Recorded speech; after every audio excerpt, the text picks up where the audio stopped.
করলা দিয়ে ভর্তা বানানোর জন্য করলাকে এখন কেটে নিব নাইফ দিয়ে। আসসালামু আলাইকুম, ওয়েলকাম টু উর্মিস কিচেন। সবাই কেমন আছেন? নিশ্চয়ই ভালো আছেন, আল্লাহর রহমতে আমরাও ভালো আছি। করলাকে এভাবে কেটে নিচ্ছি।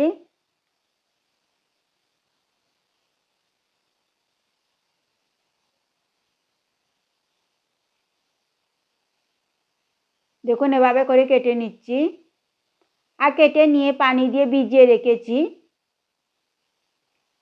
ভিজিয়ে রাখার পর এখন ধুয়ে নিয়েছি। ধুয়ে নিয়ে ফ্রাই প্যানে নিয়েছি ভর্তার জন্য আর চুলায় বসিয়ে দিয়েছি। এখানে দিয়েছি পেঁয়াজ কুচি আর আস্ত রসুনের কোয়া আর কাঁচামরিচ দুই ফালি করে কেটে নিয়েছি। দিচ্ছি একটু হলুদ, দিচ্ছি সরিষার তেল, দিচ্ছি স্বাদ মতো লবণ। এখন ঢাকনা লাগিয়ে চুলার আগুন জ্বালিয়ে দিয়েছি। কিছুক্ষণ রান্না করার পর এখন নেড়ে ছেড়ে দিচ্ছি।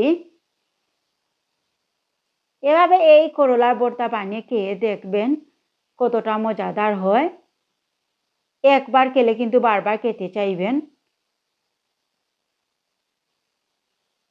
দেখুন বেশ কিছু সময় ভাজার পর দেখুন আমার করলা ভর্তার জন্য রেডি হয়ে গিয়েছে।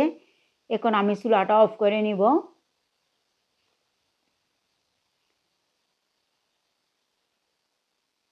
চুলাটা অফ করে নেওয়ার পর দেখুন একটু ঠান্ডা হয়ে গিয়েছে। এখন আমি ভর্তা বানিয়ে নেব। আর এদিকে অফ ক্যামেরাতে এক পিস মাছ ভেজে নিয়েছি আর মাছের কাঁটাটা ফেলে দিয়েছি বেছে নিয়ে। আর এখানে দিয়েছি কাঁচা পেঁয়াজ আর দিয়েছি ধনিয়ার পাতা আর অল্প করে লবণ। আগে যেহেতু লবণ দিয়েছি। আর দেখুন মাছ বেছে নিয়েছি, কাঁটা ফেলে দিয়েছি।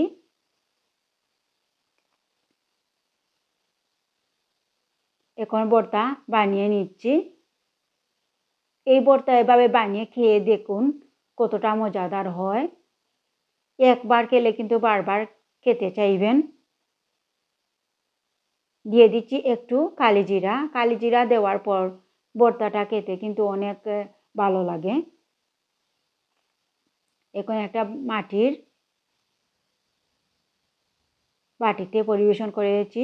আর দেখুন উপরে একটু সরিষার তেল দিয়ে দিয়েছি। দেখুন কতটা মজাদার হয়েছে এই ভর্তা, করলা ভর্তা। সবাই ভালো থাকবেন। আল্লাহ হাফিজ।